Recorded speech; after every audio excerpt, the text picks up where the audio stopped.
Assalamualaikum warahmatullahi wabarakatuh. Bismillahirrahmanirrahim. Ilahi anta maksudi wa radhaqamatu bi'atimi mahabbataka wa marifatak. Adik-adik sekalian, selamat selamat sore. Selamat sore. Om Swastiastu, Namo Buddhaya, salam kebajikan. Baik, saya akan mempresentasikan beberapa PowerPoint yang telah saya buat. Kemarin adik-adik sudah sampai sini ya. Jadi ini dia. Saya ingin mengulas sedikit mengenai aturan prosedural dan institusional berkenaan dengan pengambilan keputusan dan penyelesaian sengketa. Baik, di dalam aturan prosedural ini, jadi begini, kasus yang ada di dalam hukum dagang internasional itu adalah sengketa dagang antar negara. Nah, yang di dalam negara, jadi di dalam kasus yang akan diselesaikan di dalam WTO ini adalah, contohnya adalah ketika suatu negara melakukan kebijakan tertentu, kebijakan A. Kebijakan A itu ternyata menghambat perdagangan dari negara lain. Maka negara yang dirugikan bisa melakukan gugatan. Nah, gugatan di dalam sengketa WTO itu tidak kemudian tiba-tiba jadi gugatan. Maka dilakukan beberapa tahap dulu. Yang pertama konsultasi dulu. Ya kan? Konsultasi. Jadi ketika ada suatu aturan yang menghambat suatu perdagangan negara lain, negara yang terhambat itu kemudian melaporkan ke WTO. Di dalam WTO, Direktur Jenderal Dirjen Perdagangan WTO kemudian menyampaikan kepada Dirjen, kemudian kita menyampaikan bahwa negara A telah melakukan hambatan perdagangan yang tidak perlu. Nah, ini dapat dilakukan oleh negara yang dirugikan dengan alasan A, B, C, D, E. Nah, Dirjen WTO kemudian Gubernur Jenderal ya, kemudian melakukan komunikasi dengan mekanisme prosedural yang dilakukan antar negara yang menghambat dan negara yang merasa terhambat di situ, sehingga mereka melakukan konsultasi. Jika ini tidak dapat diselesaikan, jadi konsultasi itu dilakukan selama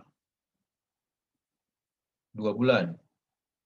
2 bulan ini tidak kemudian menghasilkan sesuatu yang baik, maka bisa dilanjutkan dengan cara dilakukan panel, yaitu sudah masuk pada tahap dispute settlement body atau badan penyelesaian sengketa. Dispute settlement body ini kemudian diajukan, jadi diajukan dengan cara yang pertama adalah membuat panel dulu. Panel itu adalah seperti juri ya.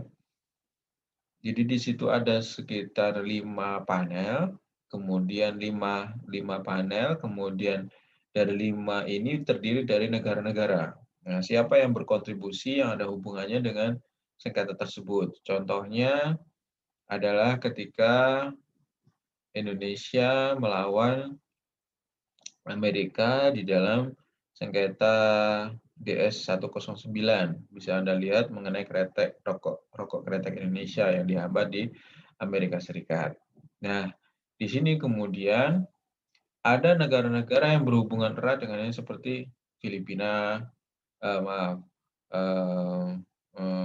Thailand, kemudian Filipina, kemudian Brazil, kemudian Spanyol, dan Rusia ikut panel di situ. Nah, panel ini berfungsi untuk melaksanakan mekanisme pengambilan keputusan atau penyelesaian sengketa. Nah, sebelum masuk ke panel, maka yang tadi saya sebutkan bahwa dilakukan konsultasi dulu selama 2 bulan. Setelah konsultasi gagal, maka dilakukan dispute settlement body tadi dengan cara kemudian membentuk panel. Panel harus terbentuk selama 45 hari. 45 hari itu mungkin saya punya ininya ya, PowerPoint-nya. Sebentar. Wah, nggak bisa ya. User. Di sini mungkin user. Oke. Nah, kelihatan nggak? Nah, konsultasi.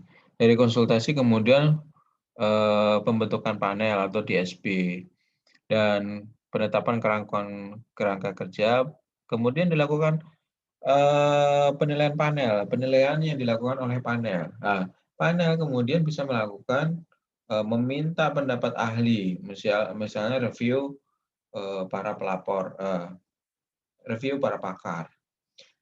Contohnya begini, sengketa berkaitan dengan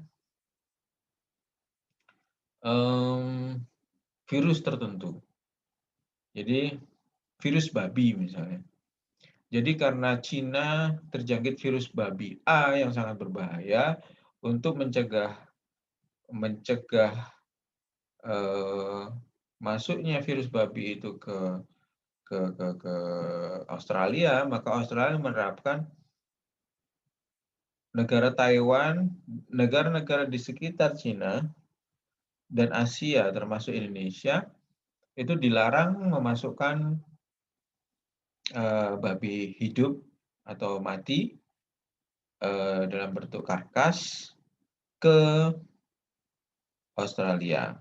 Nah, dari situ kemudian banyak perdebatan loh. Negara Indonesia ini kan nggak ada hubungannya dengan virus itu. Nah, kemudian si Australia mengatakan, tapi Indonesia bebas menerima babi dari manapun dan tidak memberikan hambatan.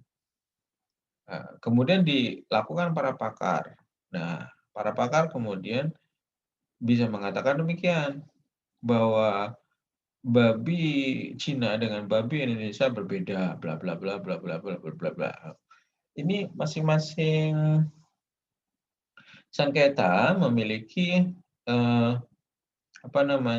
kerumitan dan tantangan challenge tersendiri, sehingga tidak bisa kemudian satu kasus tertentu samakan ahlinya. Jadi pakar memang pakar, benar-benar pakar yang biasa menghasilkan putusan-putusan atau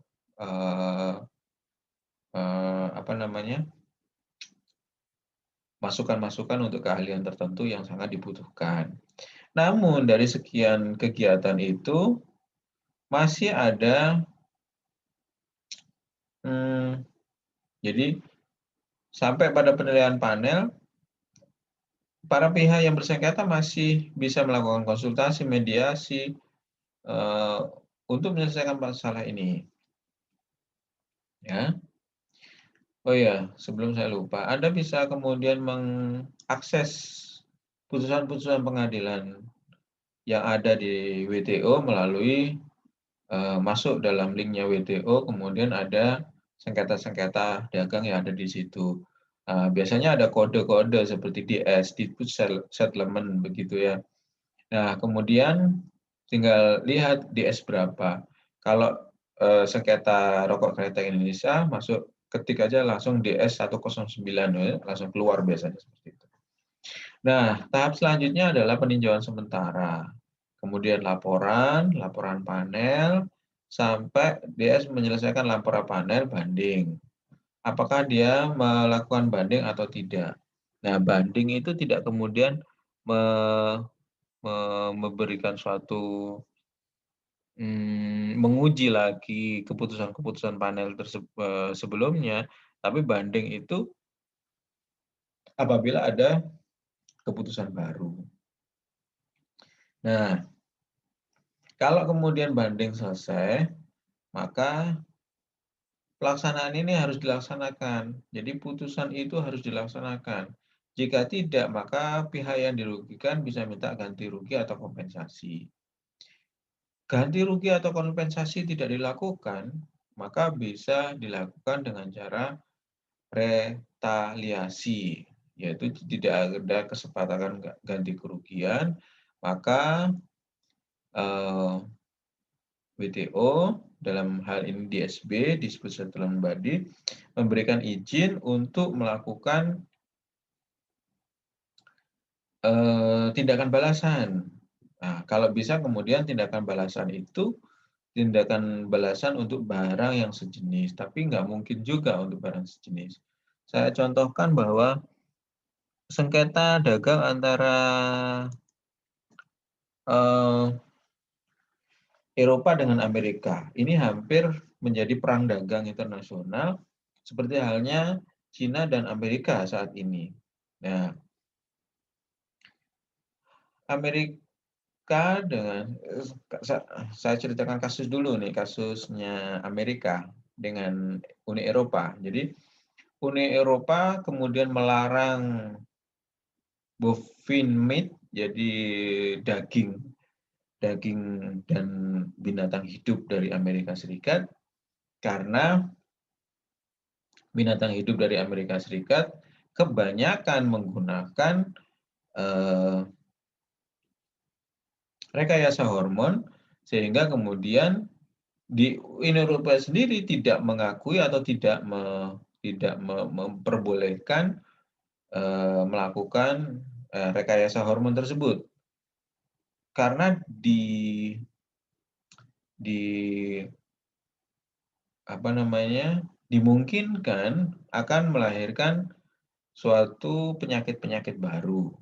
Nah, kemudian masuklah pada tahap konsultasi. Masih dilarang juga, jadi daging Amerika tidak boleh masuk ke Uni Eropa. Tahap selanjutnya adalah panel. Panel kemudian memutuskan bahwa apa yang dilakukan oleh Uni Eropa adalah salah. Dia menghambat sesuatu yang dinyatakan, contohnya dalam hal rekayasa hormon atau rekayasa gen yang dituduhkan oleh Uni Eropa dapat menyebabkan kerusakan. Nah, analisis yang disampaikan oleh Uni Eropa tersebut tidak didasarkan pada fakta-fakta yang ada, hanya didasarkan pada praduga-praduga. Sehingga ketika dimintakan pada tim ahli atau review para pakar ini tidak dapat membuktikan bahwa akan terjadi, jadi masih akan, bukan dapat. Kalau dapat berarti sudah diujikan, tapi kalau akan, jadi masih belum terjadi. Ini masih rencana, mungkin bisa dikarenakan dapat menyebabkan, bukan pada tahap pembuktian, sehingga Uni Eropa kalah. Uni Eropa tidak membayar ganti kerugian karena dia mengatakan bahwa ini adalah kedaulatan negara saya. Apa yang terjadi? Amerika kemudian menggandakan ganti kerugian itu karena sudah berkali-kali diminta tidak diberikan. Nah, hal ini disebabkan karena Uni Eropa tidak bersikap, sedangkan tidak bersikap menerima putusan tersebut, padahal dia harus melaksanakan putusan tersebut. Sehingga ekspor dari Amerika ke daging ke Uni Eropa ditambah. Namun tetap saja Uni Eropa tetap memblokadenya sehingga kerugian itu bertambah. Nah, ini yang menyebabkan kemudian Amerika kemudian menambah itu dengan izin WTO. Nah, Setelah itu, Uni Eropa kekeh tidak mau membayar, sehingga ancaman dari Amerika adalah Anda membayar atau saya akan mengambil keuntungan dari setiap perdagangan dengan cara retaliasi. Jadi sebuah tindakan balasan yang dilakukan oleh Amerika terhadap barang-barang milik Uni Eropa. Uni Eropa mengatakan terserah, yang penting barang itu daging Anda tidak bisa masuk ke negara kami, negara-negara Uni Eropa. Jadi termasuk Inggris, Jerman, Prancis dan lain sebagainya itu kemudian memblokir atau memblokade itu, sehingga mereka beralasan untuk kesehatan dan kesejahteraan bangsanya. Nah, akhirnya kemudian dengan izin WTO dan disampaikan kepada Dirjen, Direktur Jenderal, maka tindakan retaliasi itu kemudian telah dilaksanakan. Nah, tindakan balasan maksudnya, retaliasi itu balasan, ya. Nah, sebenarnya selain itu bisa dilakukan dengan arbitrase, tapi arbitrase di sini juga akan menambah biaya, menambah waktu, dan lain sebagainya. Nah, apa yang terjadi pada sengketa dagang antara Amerika dengan Cina? Oke. Amerika dengan Cina menjadi satu kasus dagang menarik, bahwa saya tidak mengikuti ya kasus tersebut mengenai Huawei. Jadi karena Huawei itu diproduksi di Amerika, kalau saya tidak salah. Jadi karena saya tidak mengikuti, dan sengketanya menjadi menarik ketika kemudian merembet ke dalam antar negara, yaitu Cina dan Amerika. Nah, yang menjadi menarik di sini kemudian saya kurang mengikutinya, tapi tindakan balasan yang dilakukan oleh kedua negara ini didasarkan pada hubungan kedua belah negara. Jadi tidak didasarkan pada kesepakatan dagang di dalam WTO. Sehingga antar negara kemudian saling memberikan tarif yang tinggi atas, seperti Amerika kemudian memberikan tarif segala sesuatu yang berkaitan dengan logam untuk barang-barang yang dari Cina. Nah, begitu pula sebaliknya. Cina memberikan tarif yang lebih tinggi untuk barang-barang yang berkaitan dengan pertanian yang dari Amerika. Sama-sama korbannya sebenarnya sama-sama untuk Amerika sebenarnya, tapi yang lebih besar. Tapi kalau saya menilai, kenapa? Karena produk yang diimpor dari Cina notabene-nya berasal dari negaranya sendiri, contohnya IBM kan sudah kerjasama dengan Cina untuk memproduksi dan merakitnya dan sebagainya dan sebagainya. Gitu. Nah, itu ketika kembali ke Amerika, maka yang kena juga konsumen Amerika sendiri. Sedangkan Cina menaikkan tarif pertaniannya misalnya.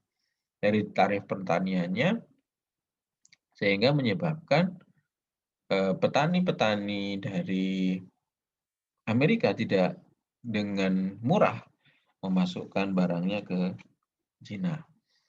Nah, sengketa dagang ini kemudian dicabut oleh Amerika Serikat karena akan menimbulkan resesi yang lebih tinggi dan lain sebagainya, hanya karena Huawei. Tapi ini menjadi suatu sengketa yang menarik sebenarnya.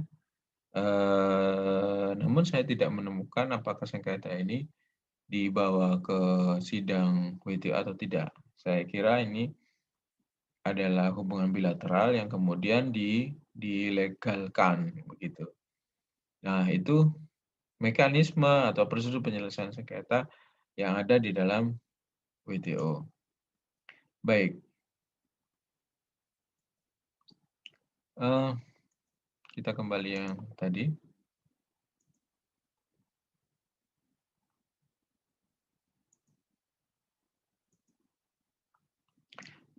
Nah, itu tadi aturan prosedural dan institusional berkenaan dengan pengambilan keputusan penyelesaian sengketa. Anda bisa ambil dari lampiran ya, lampiran penyelesaian sengketa WTO di dalam apa namanya web resminya WTO. Itu tidak akan saya tanya di dalam ujian pasalnya berapa, begitu. National treatment itu pasalnya berapa dan lain sebagainya. Kenapa ya? Karena itu nanti akan lebih susah untuk Anda. Tapi perlu Anda ketahui bahwa mempelajari mengenai WTO itu sangat menyenangkan. Baik, kemudian yang ke-11, aturan tentang konflik antara liberalisasi perdagangan dan kepentingan dan nilai-nilai sosial. Kemarin sudah kita singgung. Ya, ini juga membeli dan impor dan lain sebagainya. Oke. Saya lanjutkan. Bentar. Kok begini lagi?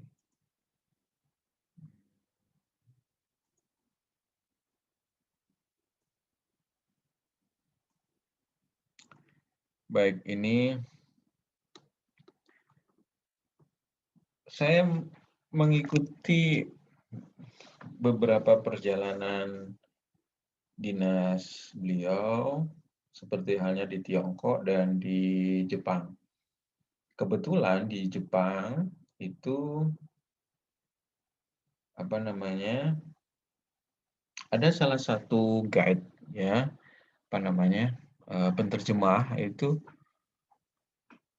penterjemah negara Jepang itu juga mengikuti pertemuan antara presiden kita dengan Perdana Menteri Jepang. Nah, dari situ kemudian dia memiliki banyak informasi yang pada intinya yang disampaikan kepada saya adalah bahwa betapa lihainya presiden Anda, yaitu Presiden Jokowi, itu mempressing kedua negara antara Jepang dan Cina. Ya, Xi Jinping kemudian masuk lagi ke Jepang, kemudian ke Cina lagi. Anda bisa bayangkan untuk hubungan diplomatik suatu negara dalam hal dunia bisnis sangat ditentukan dengan harga, dengan kemudahan, dengan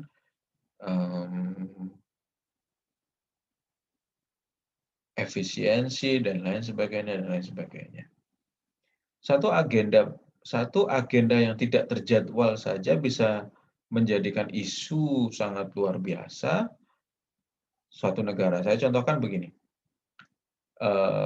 Pak Presiden itu terbang dari Indonesia ke Jepang. Nah, untuk membicarakan mengenai pembangunan, contohnya pembangunan ibu kota baru. Nah, kemudian di situ ngobrol-ngobrol, diskusi-diskusi dan lain sebagainya dan lain sebagainya. Pak Jokowi gimana kabarnya? Baik.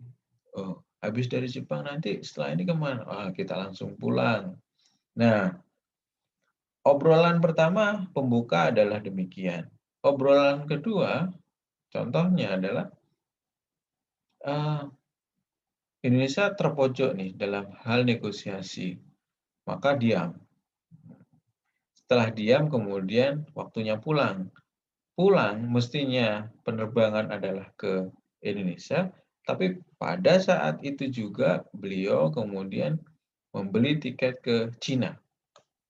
Betapa kagetnya Perdana Menteri Jepang dan kacaunya pemikiran Perdana Menteri Jepang saat itu ketika ketika Pak Jokowi memutuskan dari Cina, dari Jepang langsung ke Cina, padahal jadwalnya dari Jepang ke Indonesia. Isunya sudah luar biasa besar. Sangat menarik. Takutnya sudah sangat luar biasa besar.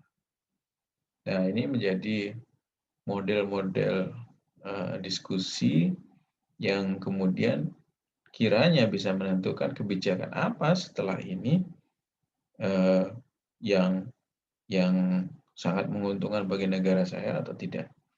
Nah, begitu. Oke, saya lanjutkan. Ini kemarin yang sudah ada, yaitu perjanjian pembentukan menyatakan setiap anggota harus memastikan kesesuaian peraturan hukum dan administrasi prosedur dengan kewajibannya sebagaimana ditentukan dalam lampiran perjanjian.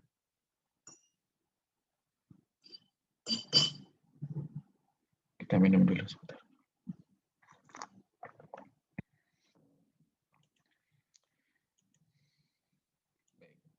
Gambaran umum adalah seperti ini. Oke. Ada fokus kesepakatan dagang. Ya, ini antar privat ya, antar orang per orang. Kalau antar negara ini hukumnya saja. Nah, kontrak dagang lah si A dari Indonesia, si B dari Amerika contohnya. Kemudian ini disebut dengan jual beli. Selanjutnya melewati yurisdiksi suatu negara. Apa itu yurisdiksi? Melalui bea cukai, melalui kedaulatan, melalui bendera, melalui wilayah, melalui kekuasaan, melalui bla bla bla bla bla bla. Ya kan? Pokoknya lintas batas suatu negara yang tentunya memiliki hukum masing-masing negara. Selanjutnya, apakah Anda akan membayar dengan cara kartu kredit atau Anda membayar langsung dengan duit? Contohnya, Anda beli barang Cina melalui Alibaba Express, seperti itu misalnya. Maka apa yang terjadi? Maka Anda tidak perlu kemudian datang ke Cina atau hanya kemudian langsung membayar dengan dolar yang Anda miliki. Nah, ada transaksi. Jadi di sini sudah mulai ada transaksi, ada itikat baik, ada penyerahan barang. Perlu ada penyerahan, ada itikat baik, ada transaksi. Terjadi transaksi berarti sudah terjadi kesepakatan di sini. Ada itikat baik, kedua belah pihak sepakat melakukan itu. Kemudian dilakukan penyerahan barang. Nah, bentuk barang bisa bermacam-macam. Bisa benda padat, cair, dan lain sebagainya, atau sayuran sekalipun. Ya, ini contoh. Ini yang disebut dengan hal tertentu. Oke. Nah, selanjutnya, apakah di dalam negeri atau domestik ataukah internasional? Nah, kalau yang namanya hukum dagang internasional, ya harus melewati yurisdiksi suatu negara. Maka dari sini, di pesawat, di pelabuhan, dan lain sebagainya, pintu-pintu masuk nasional, itu pasti ada bea cukainya atau imigrasi. Ada bea cukainya. Dia yang menilai barang, dia yang menghitung barang, dan lain sebagainya. Apakah kemudian kena bea cukai atau tidak, dan sebagainya. Atau harus melalui karantina apabila itu bentuknya buah-buahan, sayur seperti ini atau hewan hidup atau daging. Ya. Nah, ini unsurnya. Nah, kalau dia itu satuan bisa dikirim ke orang perorangan. Tapi kalau jumlahnya banyak, maka harus ada bentuknya. Ada CV, ada badan usaha, ada UD, ada BUMD, UMKM, PT, konsorsium, atau lain sebagainya. Nah, ini untuk memastikan bahwa ada lembaga yang bertanggung jawab untuk ini. Saya contohkan begini. Kalau Anda beli TV 1, maka tidak ada masalah Anda tidak harus menggunakan CV, BUMD, UMKM, atau PT. Tidak. Tapi ketika Anda sudah mendatangkan TV merek tertentu, misalnya jumlahnya 10 merek A, 10 merek B, 10 merek C, dan lain sebagainya. Kan berarti niat untuk menjual. Di Indonesia, maka untuk melakukan itu dia harus dalam bentuk badan usaha. Kenapa? Siapa yang bertanggung jawab di situ? Karena dia akan melakukan perdagangan di Indonesia. Oke, maka dengan adanya ini, si pembeli yang ada di Indonesia juga akan terlindungi. Itu maksudnya. Nah, bentuknya apa? Ada jasa pengangkutan, ada surat angkut, ada surat jalan asal. Jadi barang tersebut harus disertai dengan beberapa dokumen seperti jasa pengangkutannya apa, kemudian surat angkutnya apa, surat jalannya, asal barang-barang dari dan kemana,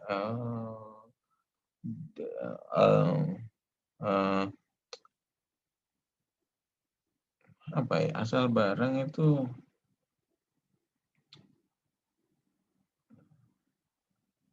apa bahasa Inggrisnya? Dia harus lewat bea cukai, state of origin begitu. Kemudian kemana,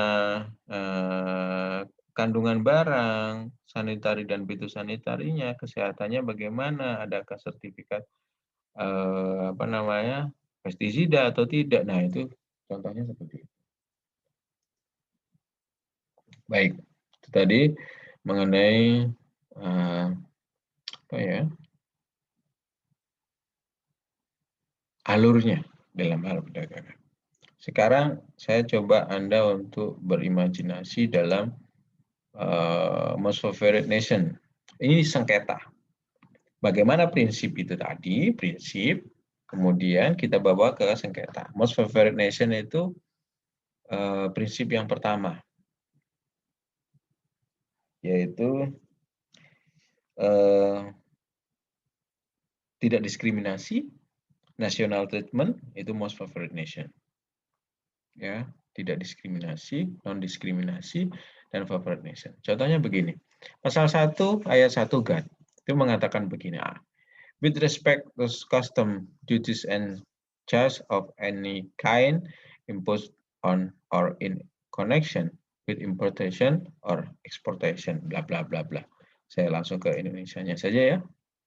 Nah, sehubungan dengan bea masuk dan pungutan apapun yang dikenakan pada atau sehubungan dengan impor atau ekspor, dan dalam kaitannya dengan metode pengadaan tugas tersebut dan biaya, keuntungan, keberpihakan, keistimewaan, atau kekebalan yang diberikan oleh pihak kontraktor untuk setiap produk yang berasal atau ditujukan untuk negara lain harus diberikan segera dan tanpa syarat untuk produk sejenis yang berasal atau ditujukan untuk wilayah dari semua pihak kontraktor lainnya. Jadi pihak kontraktor itu pihak negara yang menerima barang. Ya. Nah, dari sini Anda bisa lihat nih,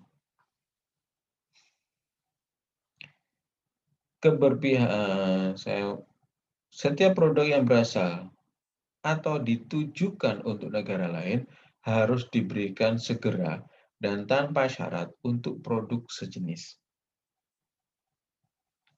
Most favored nation mengenai non-diskriminasinya adalah like produknya, yang berasal atau ditujukan untuk wilayah dari semua pihak kontraktor untuk pemasarannya. Oke. Bunyinya seperti ini. Pasal 1 ayat 1 GATT. Most favored nation like product. Oke ya. Nah, like product itu barang sejenis. Kalau di dalam perdagangan untuk masuk ke bea cukai itu ada kodenya, harmonize sistemnya, HS-nya, kode HS-nya. Misalnya rokok itu termasuk kretek, bla bla bla bla bla, termasuk cerutu, itu rokok. HS-nya sama. Nah, begitu. Kain sutra, batik, tenun, itu HS-nya sama, satu harmonize system-nya. Baik. Penjelasan di dalam pasal 18 Undang-Undang Nomor 10 Pabeanan atau Bea Cukai tahun 95 bunyinya begini. Barang sejenis adalah barang yang identik atau sama dalam segala hal dengan barang impor dimaksud atau barang yang memiliki karakteristik fisik, teknik, atau kimiawi menyerupai barang impor dimaksud. Oke. Tidak kemudian rasa, bau, tapi barangnya sama. Karakteristik fisiknya, bentuknya, tekniknya, kimiawinya menyerupai. Rokok, semuanya tembakau. Menyerupai barang impor yang dimaksud. Nah, oke ya. Kenapa saya mencontohkan ini? Karena hampir sama di setiap negara, undang-undang bea kepabeanannya atau bea cukainya sama. The state of origin masuk juga di sini. Nah, kenapa? Memang harus diharmonisasikan antara satu negara dengan negara lain. Maka ada proses konsultasi sebelumnya. Baik, kasusnya most favored nation. Pelakuan tarif untuk unroasted coffee Spanyol, GATT Panel Report tahun 81 ini. Ya, faktanya begini. Sebelum 1979, Spanyol mengklarifikasikan semua kopi yang tidak diolah dan tidak dihilangkan kafeinnya dalam satu tarif feeding. Pada tahun 1979, Spanyol membagi klasifikasi tersebut menjadi 5. Ada yang kena tarif 7% dan ada yang bebas tarif. Kopi Brasil kena tarif. Brasil menggugat. Ya. Ya kan? Sebelum 79, Spanyol mengklarifikasikan semua yang tidak diolah, kopi yang tidak diolah, dan tidak dihilangkan kafeinnya dalam satu tarif feeding. Jadi 79 itu tidak ada yang namanya pembagian. Setelah 79, Spanyol membagi klasifikasi menjadi 5. Ada yang kena tarif 7%, ada yang bebas tarif. Kopi Brasil kena tarif, Brasil menggugat. Isunya, apakah kebijakan semacam melanggar GATT? Sebelumnya, unroasted coffee dari semua negara, dia 5% bea cukainya. Nah, pada tahun 79 sudah dibagi-bagi nih. Kopi yang berasal dari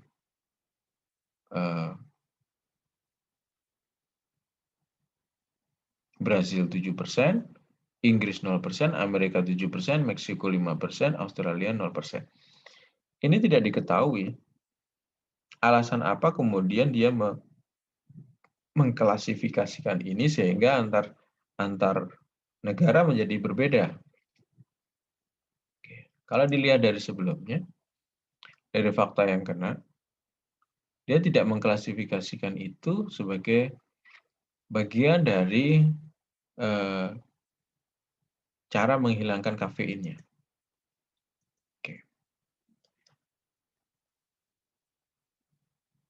Aturan di dalam pasal 1 GATT, analisanya adalah Spanyol mengatakan bahwa mereka memiliki beda rasa. Oke ya, beda rasa. Mereka memiliki beda rasa karena nilai kafeinnya yang berbeda. Panel menyatakan, jadi tadi saya sampaikan yang mengenai sengketa dagang internasional, panel mengatakan perbedaan hanya karena perbedaan faktor geografis. Ya, ini ada hubungannya dengan indikasi geografis, ya kan? Indikasi geografis itu menghasilkan rasa atau taste yang tinggi sehingga yang disebabkan karena alam. Jadi akumulasi kopi itu bisa berasal, jadi kolaborasi kopi itu rasanya itu bisa berasal dari naungan, yang kedua dari tanahnya memang humusnya baik, yang ketiga ada perlakuan, yang keempat ketinggian, yang kelima ada lingkungan sekitar. Ya kan? 5 hal ini yang membedakan. Yang 5 ini dalam hal perlakuan panennya. Pasca panen dan sebelum panen. Nah, 5 hal ini kemudian memberikan taste yang berbeda rasa sehingga tidak bisa kemudian di apa namanya? Ditiru oleh negara lain. Walaupun jenis yang ditanam adalah robusta atau arabica, tapi beda rasanya. Metode, saya kembalikan di sini. Sehingga panel memutuskan perbedaan hanya karena perbedaan faktor geografis, metode pengolahan tanah, processing biji kopi, dan faktor genetika. Perbedaan ini wajar terjadi. Rasanya. Sehingga yang namanya Spanyol tadi membeda-bedakan karena rasanya. Yang B, mereka dijual dalam satu campuran yang terdiri dari berjenis-jenis kopi. Mereka secara universal adalah like product, satu produk untuk diminum.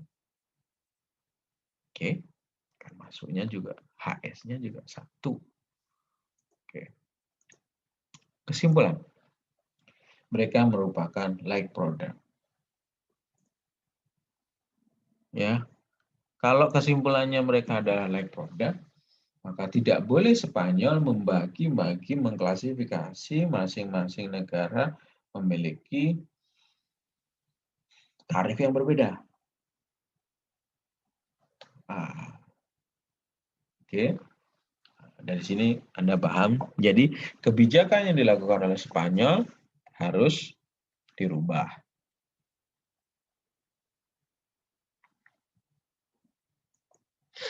Pengecualian prinsip most favored nation. Perlakuan preferensi di wilayah-wilayah tertentu. Perlakuan preferensi ini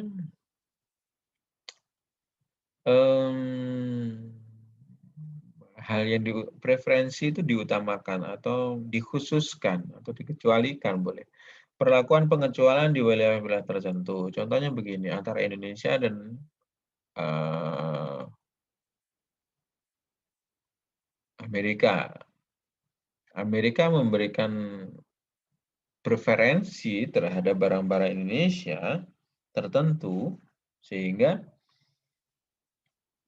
kenapa, dengan alasan apa? Karena Indonesia satu mitra dagang, yang kedua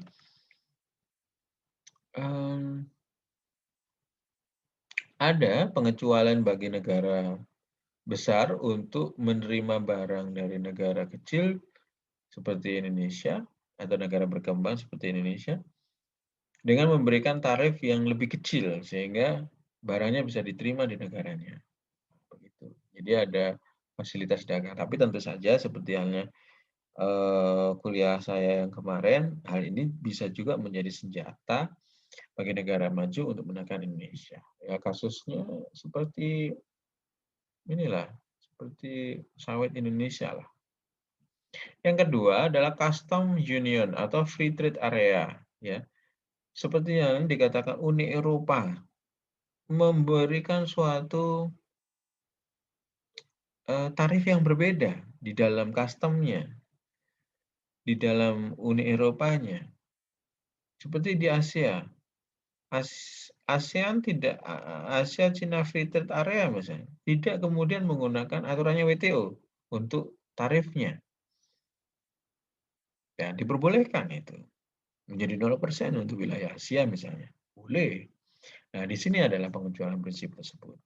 Ya, custom union atau free trade area.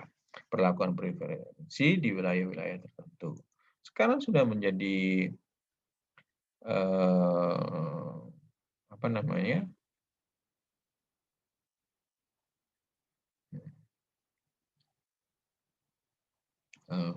Menjadi umum Asia, Cina, Australia Free Trade Area.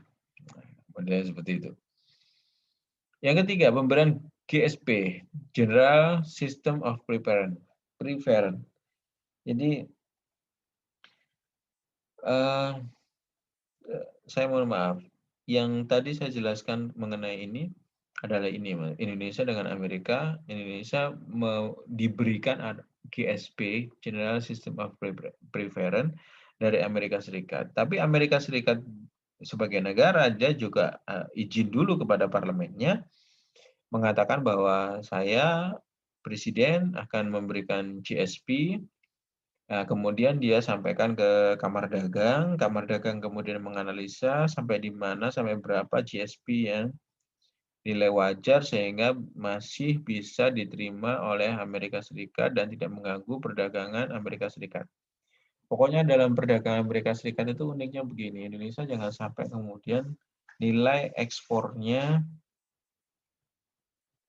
dari Indonesia lebih besar daripada Amerika Serikat, paling tidak sama begitu. Nah, tapi kalau Anda lihat beberapa media tahun 2014, 2015, 2016, Indonesia pernah diancam oleh Amerika Serikat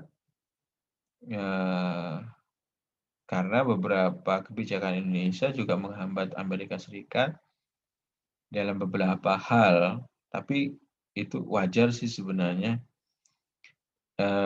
Kemudian Amerika mengancam, hati-hati Indonesia kalau menerapkan aturan, karena kalau nantinya sangat merugikan, maka GSP Anda di Amerika Serikat juga akan saya cabut loh.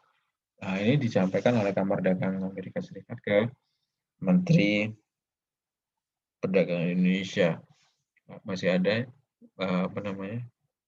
bukti digitalnya, menarik sekali. Jadi ini bentuk apa kalau saya bilang tekanan antar negara dalam melakukan perdagangan.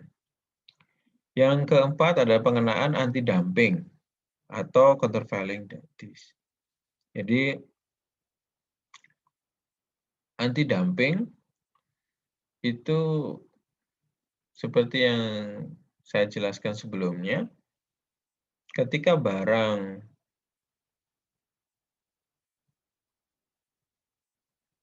yang diimpor itu banyak, maka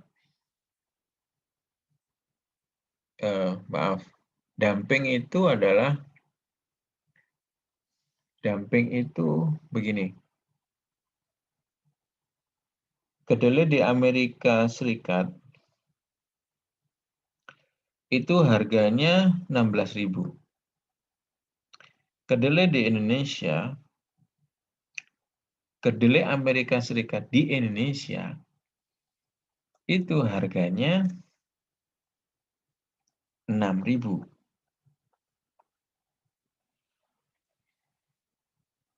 Jadi ketika kedelai Amerika yang kita makan sehari-hari dalam bentuk tempe atau sari kedelai atau tahu, maka kedelai-kedelai itu saya yakinkan kepada Anda itu adalah produk Amerika. Loh, kok bisa? Harganya lebih murah. Nah, ini namanya dumping. Jadi dumping itu adalah menjual lebih murah daripada saya menjualnya di negara saya. Fungsinya untuk apa? Satu, bisa merusak pasar. Dua, bisa merusak petani. Ketiga, tidak ada harapan bagi petani negara yang pengimpor untuk melakukan penanaman. Jadi tidak perlulah menanam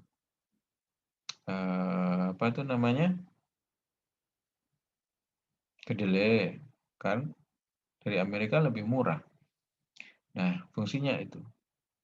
Nah, dari rusaknya perdagangan itu, maka Indonesia ada dua pilihan. Yang pertama adalah menggugat, yang kedua adalah menikmati itu. Tempe, tahu, produk yang dari kedelai menjadi sesuatu yang habit ya, kebiasaan sehari-hari, menjadi budaya bahkan. Maka Indonesia menikmati ini. Ya kan? Tapi tidak untuk kertas, tapi tidak untuk mesin, tapi tidak untuk yang lain-lain. Nah, maka dari itu, ketika Indonesia melawan, maka ini adalah tindakan anti-dumping. Ya. Oke. Gitu. Atau countervailing. Tindakan countervailing ini adalah tindakan balasan. Ya, seperti yang disampaikan di dalam pasal 6 GAT pengecualiannya.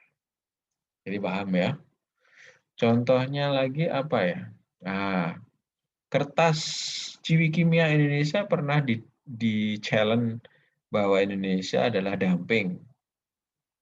Jadi kertas di Indonesia contohnya dijual satu remnya 21.000. Tapi ketika di Korea itu dijual dengan harga 21.000. Maka Korea menuduh Indonesia dan menahan perdagangan kertas-kertas Ciwi Kimia di Korea dengan tuduhan dumping.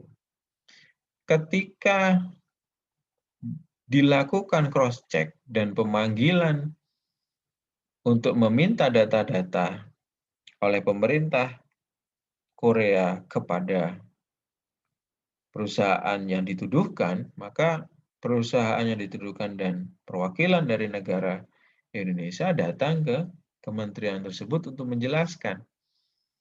Di negara kami, hal ini dijual dengan harga 16.500, bukan 21.000 yang Anda tuduhkan. Sehingga ketika negosiasi dan pertemuan dua negara ini ketemu, maka disetujuilah bahwa tidak ada yang namanya dumping. Nah, contohnya seperti itu.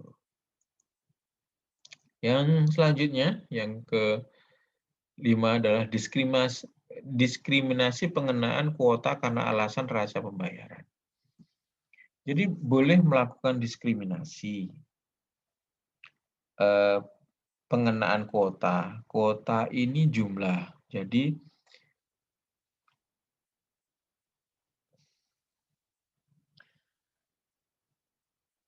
perdagangan yang dibatasi atas jumlah. Jadi saya boleh silakan mengekspor ke negara saya tapi jumlahnya sekian.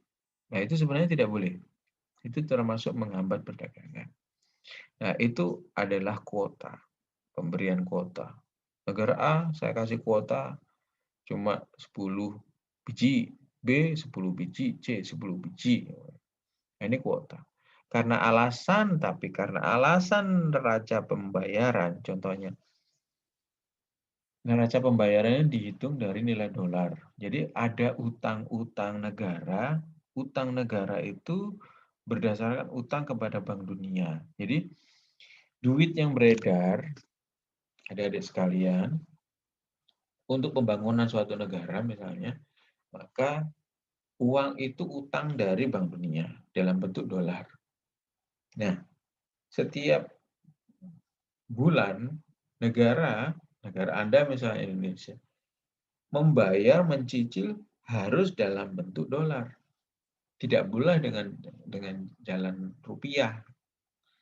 Maka dari itu ketika ada suatu gejolak pada neraca pembayaran, maka boleh dihentikan dulu kalau itu betul-betul.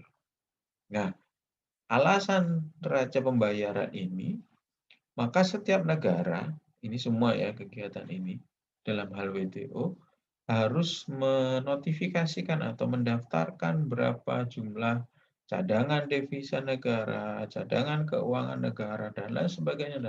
Sehingga terbuka lebar.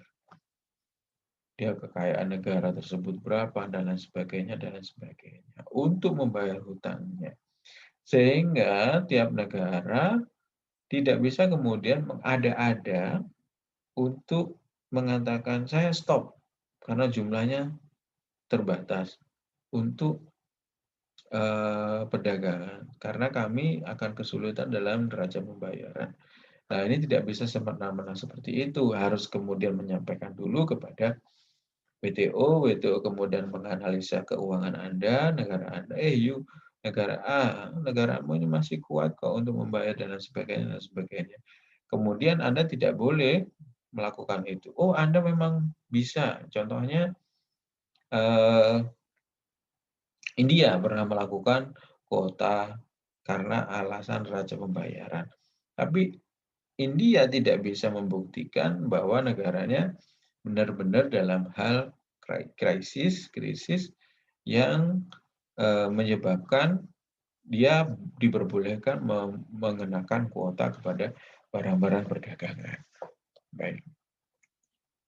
Alasan keamanan nasional. Untuk sesuatu yang penting dalam hal ini adalah keamanan nasional, maka suatu negara dapat memberikan batasan tertentu yang kiranya ini dapat menyebabkan kerusakan moral, menyebabkan krisis kemanusiaan. Contohnya begini, suatu antivirus A itu diciptakan oleh Johan. Johan mendapatkan hak paten hak ciptanya. Ketika seseorang melakukan ini, maka menggunakan virus ini, maka dia otomatis harus membayar royalti toh ke Johan secara internasional. Karena mewabahnya penyakit yang hanya bisa disembuhkan oleh Johan, maka dikopilah virus tersebut oleh suatu negara, bukan perorangan, oleh suatu negara. Nah, oleh suatu negara tersebut, kasus ini nama kasusnya saya lupa, tapi kalau nggak salah Fadil Nakajima. Fadil Nakajima, ya. Itu terkenal dengan kasus itu. Jadi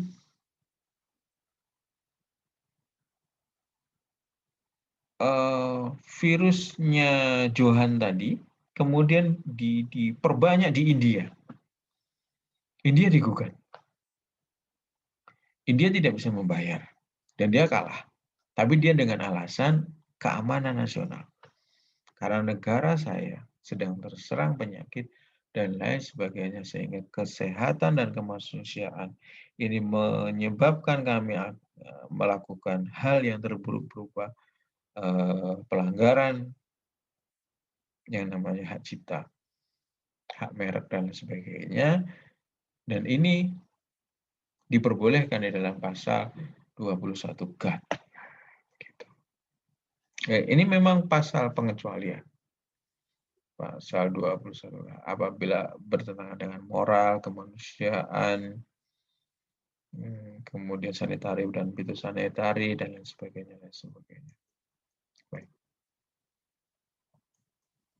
Itu tadi pengecualian dan prinsip most favored nation.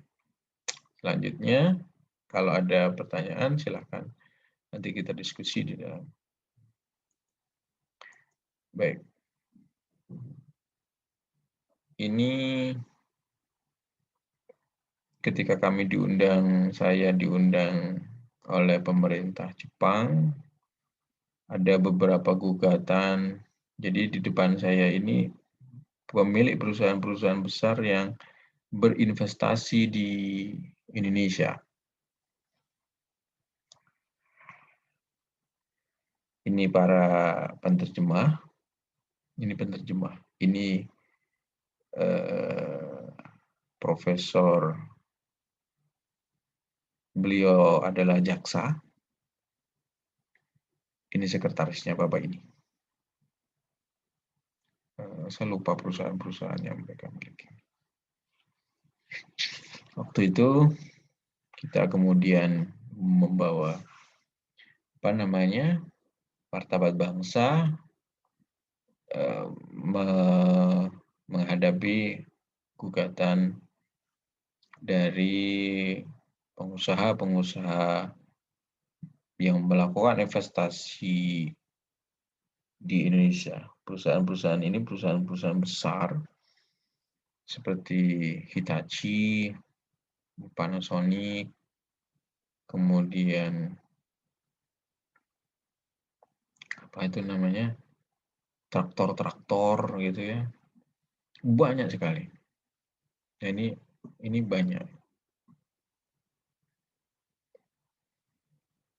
Alhamdulillah kita menang. Kita bisa menjelaskan dan mereka bisa mengerti dan mereka bisa memahami, dan ini bentuk dari usaha kami, ikhtiar kami dengan satu alasan yang baik pada saat itu adalah itikat baik dan perlindungan kepada masyarakat kecil kami. Dan alasan itu diterima sehingga tidak berlanjut pada sengketa dagang. Kasus national treatment.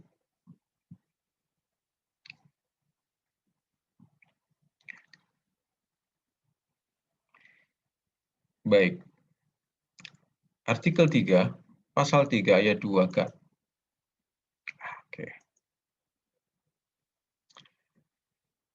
Saya ingin coba menyelesaikan ini. Adik-adik sekalian, semoga bisa.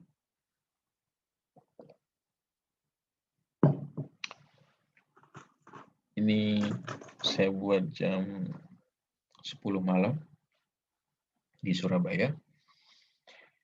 Apa itu national treatment? National treatment pasalnya begini bunyinya. Produk-produk dari wilayah pihak kontraktor yang diimpor ke dalam wilayah pihak kontraktor lainnya tidak boleh menjadi pihak yang langsung atau tidak langsung untuk pajak bea masuk atau biaya internal lainnya dalam bentuk apapun lebih dari yang diterapkan secara langsung atau tidak langsung seperti produk dalam negeri. Saya ulang lagi. Produk dari wilayah pihak kontraktor yang diimpor ke dalam wilayah pihak kontraktor lainnya tidak boleh menjadi pihak yang langsung atau tidak langsung untuk pajak biaya masuk atau biaya internal lainnya dalam bentuk apapun lebih dari yang diterapkan secara langsung atau tidak langsung seperti produk dalam negeri.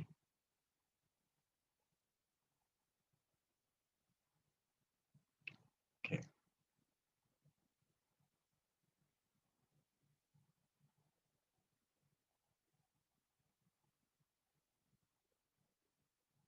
Paham maksud saya? Jadi pasal ini menjelaskan bagaimana produk-produknya itu merupakan bagian dari program-program yang ada di negara tersebut. Jadi produk Amerika misalnya, atau produk Cina misalnya, masuk ke dalam wilayah Indonesia misalnya, maka produk dari Cina yang masuk ke Indonesia setelah melalui pajak bea masuk, dia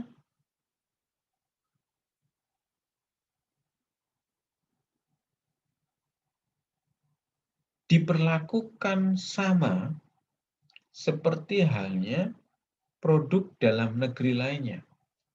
Ketika pemerintah suatu negara menerapkan subsidi atas barang yang disebut di dalam undang-undang tersebut, maka otomatis itu termasuk di dalamnya juga barang impor. Ya, saya contohkan di sini. Apabila Indonesia mensubsidi barang,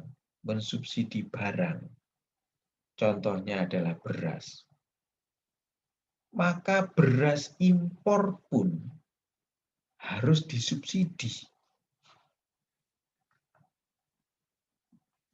Ngerti ya maksud saya? Jadi kenapa beras yang dikirimkan atau dibeli dari Thailand itu juga mendapatkan subsidi dari pemerintah Indonesia apabila barang tersebut apabila barang tersebut dengan kualitas yang disebutkan itu masuk ke Indonesia. Maka jangan bodoh ya. Kenapa ya? Karena perjanjian ini. Perjanjian ini dibuat tahun berapa? Jangan menjadi isu-isu bodoh begitu maksud saya. Oke. Jangan kemudian, oh kok bisa, nanti coba dibaca lagi mengenai national treatment. Ini hanya kuliah yang singkat saja. Anda bisa diskusi nanti di situ. Kasusnya begini. Ayat 4-nya. Produk-produk dari wilayah pihak kontraktor diimpor ke dalam wilayah pihak kontraktor lainnya harus diberikan perlakuan yang tidak kurang menguntungkan. Harus diberikan perlakuan yang sama maksudnya di sini. Daripada yang diberikan kepada produk sejenis di asal negara yang menghormati semua hukum, peraturan, dan persyaratan yang mempengaruhi penjualan internal mereka, menawarkan untuk menjualan, pembelian, transportasi, distribusi, atau penggunaan, dan lain sebagainya. Jadi karena subsidi itu bentuknya adalah subsidi beras, maka beras itu, beras yang datang di Indonesia, seperti yang saya contohkan tadi, itu juga harus mendapatkan subsidi. Ini maksud dari pasal ini. Jadi ini sudah diperintahkan. Indonesia nggak bisa berbuat apa-apa. Ketika barang ini menjadi barang impor, maka dia juga mendapatkan subsidi dari pemerintah Indonesia. Ya, maka diberikan perlakuan yang sama daripada diberikan pada produk sejenis di negara asal, di asal negara. Di negara asal, di Indonesia, bukan kemudian yang dari Thailand ke Indonesia. Tidak. Yang menghormati semua hukum dilakukan dengan peraturan. Menghormati semua hukum, peraturan, dan persyaratan yang mempengaruhi penjualan internal. Kenapa? Karena subsidi pembelian, subsidi penjualan berkaitan dengan penjualan internal mereka. Penawaran untuk penjualan, pembelian, transportasi, distribusi, atau penggunaan. Semuanya. Paham maksud saya? Oke. Kalau nggak paham, baca lagi. Oke. Ya, pengecualian prinsip national treatment. Pasal 3 ayat 8, government procurement, seperti BUMN atau perusahaan-perusahaan pemerintah. Ya. Yang B, provision of this article shall not prevent the payment of subsidy exclusive to domestic product.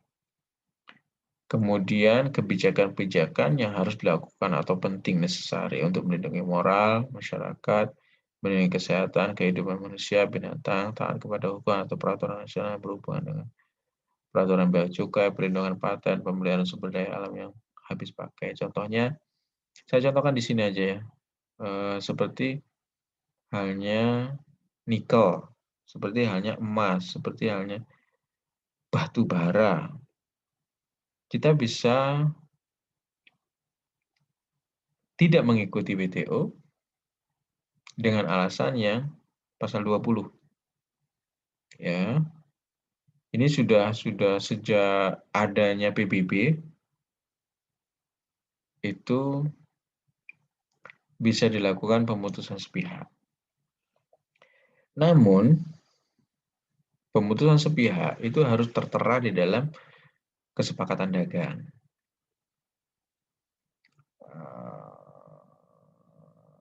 Artinya, penghormatan kepada perjanjian itu tetap harus dilaksanakan. Sehingga apabila ada pemutusan perjanjian tersebut, jangan sampai ada yang dirugikan. Jadi, contohnya, kontrak ini merugikan, maka bisa dilakukan renegosiasi. Contohnya seperti Freeport, ya kan? Nah, kenapa Indonesia baru bisa melaksanakan ini? Ya karena memang jangka waktunya sudah habis dan kita memaksa. Ini adalah sumber daya alam saya. Tidak boleh kemudian perjanjian itu sangat merugikan negara kami. Nah, maka dari itu Indonesia melawan. Ketika melawan dan alhamdulillah menang. Dan itu tidak ada negara lain yang kemudian memprotes dengan itu. Kenapa? Karena ini adalah memelihara sumber alam yang bisa habis pakai. Contohnya kasus national treatment, diskriminasi Italia terhadap mesin peralatan pertanian, GATT panel report. Contohnya begini, tahun 58, saya lupa DS-nya berapa.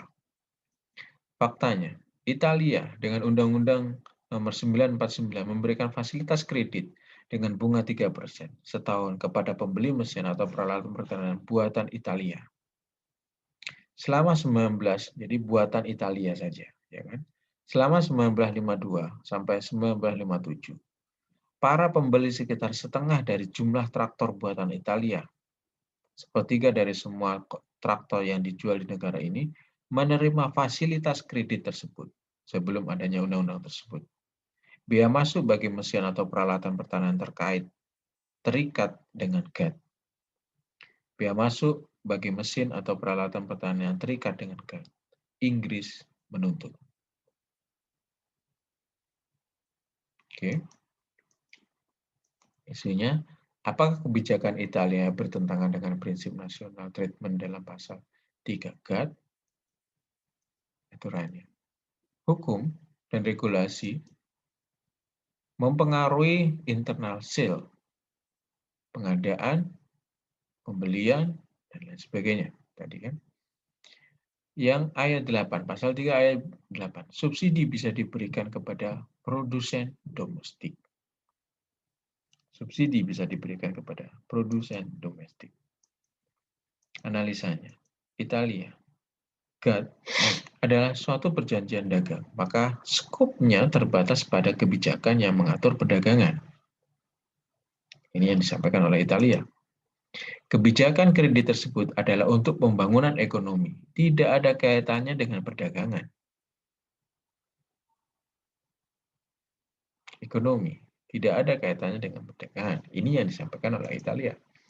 Fasilitas kredit kepada petani lebih kecil efeknya daripada subsidi kepada produsen. Ini alasan Italia. Pasal 3, jangan ditafsirkan secara luas sehingga membatasi haknya negara maksudnya ini untuk membangun ekonominya yang tidak terpikirkan waktu menerima GATT. Ketika sepakat dengan GATT, jangan ditafsirkan pasal 3 ini secara luas sehingga membatasi haknya, sehingga membatasi kedaulatannya maksudnya. Dalam hal membangun ekonomi yang tidak terfikirkan pada waktu menerima GATT. Pembuatan pasal 3 bermaksud membatasi skop pasal 3 pada hukum dan peraturan yang secara langsung berhubungan erat dengan kondisi perdagangan dan lain sebagainya. Jadi subsidi tidak masuk. Dia bilang begitu. Oke, mari kita mulai.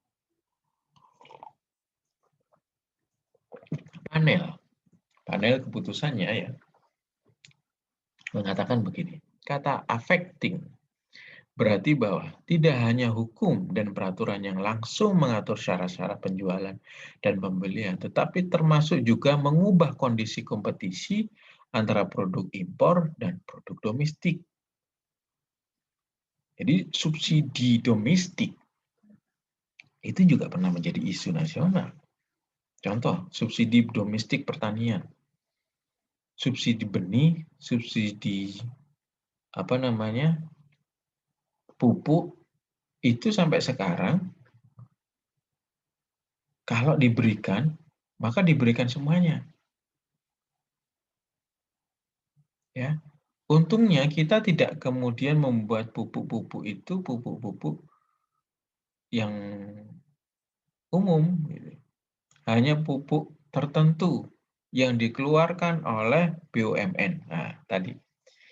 Non-diskriminasi boleh ketika dilakukan oleh perusahaan negara atau BUMN.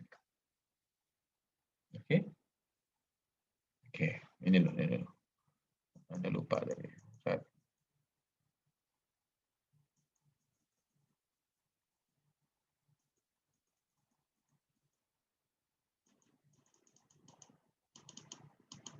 keliru.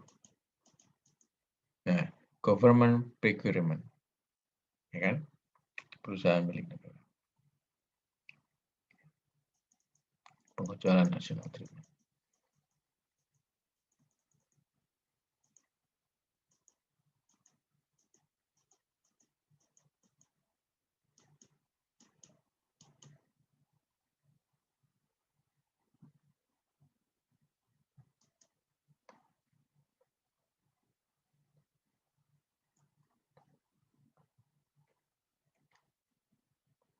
Peserta tetap berhak untuk membangun ekonominya. Jadi saya masukkan tadi pupuk ya.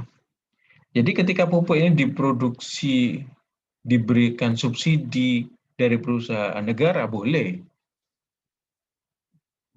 Yang disubsidi perusahaan negaranya, bukan pupuknya. Nah, itu pinternya Indonesia. WTO dan Amerika juga pernah mempermasalahkan pembangunan di bidang pertanian yang sangat besar oleh Presiden Jokowi. Tetapi setelah diteliti di dalam notifikasi, di dalam catatan-catatan kebijakan pemerintah Indonesia, bahwa pemerintah Indonesia membangun infrastruktur sungai, got, irigasi, bendungan, dan lain sebagainya. Dan itu tidak bisa kemudian untuk orang Indonesia saja kan, untuk orang investor asing yang masuk ke Indonesia juga diberikan hal yang sama, jadi lepas dari hukuman. Yang B, saya masuk ke ini lagi ya. Peserta tetap berhak untuk membangun ekonominya asal sesuai dengan GATT. Ini sudah menjadi paksaan. Pasal 3 justru mencakup subsidi. D. Fasilitas kredit kepada pembeli bukan merupakan subsidi yang diperbolehkan. Ini sesuatu yang dilarang, termasuk dalam pasal 8 huruf B. Pasal 3 ayat 8 huruf B. Kalau kebijakan Italia benar, tidak ada gunanya tarif binding, prinsip tarif binding, pasal 2 yang sudah diperjanjikan. Kesimpulan, bagaimana dong? Silahkan. Arti necessary dalam pasal 20. Pembatasan impor rokok Thailand. Maaf. Ini kasus. Sorry, ini kasus sebelumnya.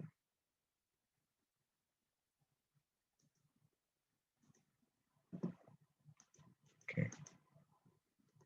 Dengan panel mengatakan demikian, maka kebijakan Italia adalah salah.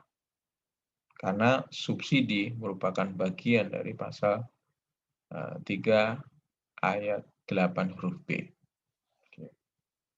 Anda bisa memberikan suatu kesimpulan nantinya. Arti necessary dalam pasal 20.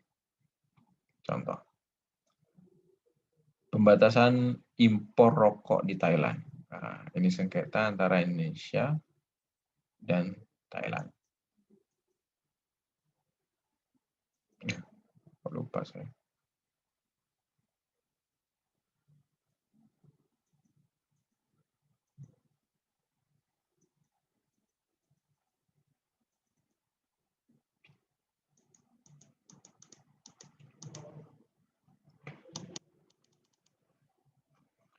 Arti necessary dalam pasal 20 GATT, pengecualian di dalam GATT. Pembatasan impor rokok di Thailand. Fakta. Thailand Tobacco Act. Jadi tahun 1966 membatasi impor rokok kecuali dengan lisensi Dirjen Departemen Pajak untuk melindungi kesehatan sampai tahun 1990. Tidak ada lisensi yang dikeluarkan. Jadi tidak ada kemudian izin dari Dirjen Pajak untuk perdagangan untuk mengimpor rokok selain yang telah disebutkan di dalam tahun 1966. Isu, apakah kebijakan Thailand melanggar GATT? Aturannya begini bunyinya. Pasal 21 ayat 1. Melarang penggunaan lisensi impor untuk melarang atau membatasi impor barang dari luar negeri. Melarang penggunaan lisensi impor. Tadi kuota jumlah. Kalau lisensi impor itu izin impor untuk melarang atau membatasi impor barang dari luar. Oke. Pasal 20B, necessary to protect human and life or health. Upaya perlindungan untuk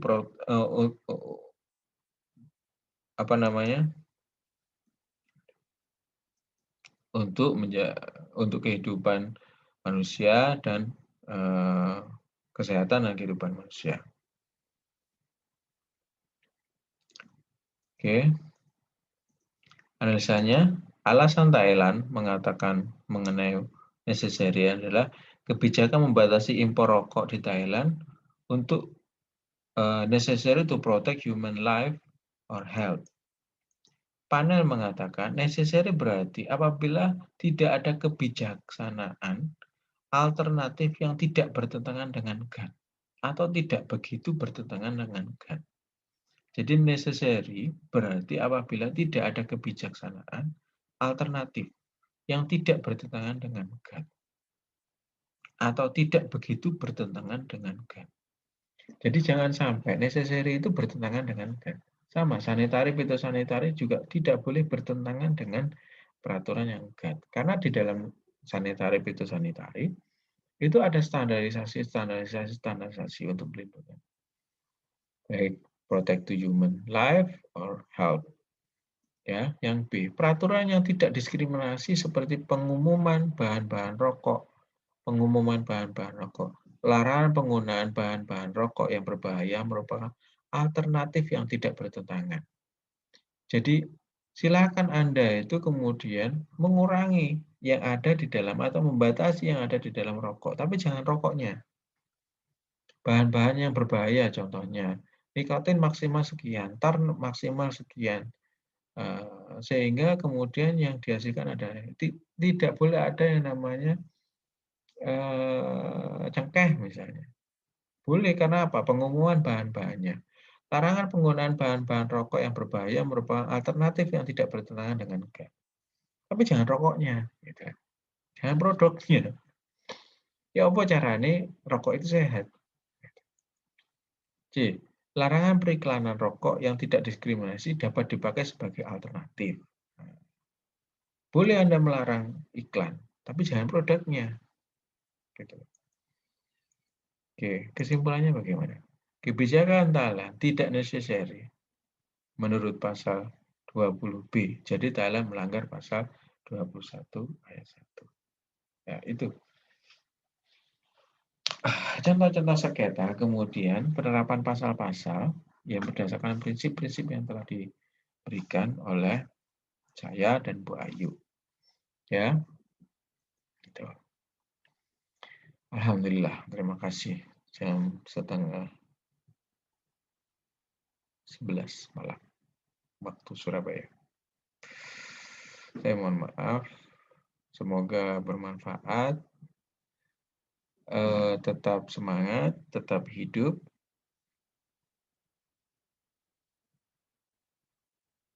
Jangan lupa belajar, jangan lupa beristirahat, tetap bermanfaat. Semoga kehidupan kita lebih baik daripada hari kemarin. Wabillahi taufiq wal hidayah. Wassalamualaikum warahmatullahi wabarakatuh. Ya, keliru ya. Assalamualaikum warahmatullahi wabarakatuh. Selamat malam, selamat beristirahat. Om Swastiastu, Namo Buddhaya, salam kebajikan. Terima kasih.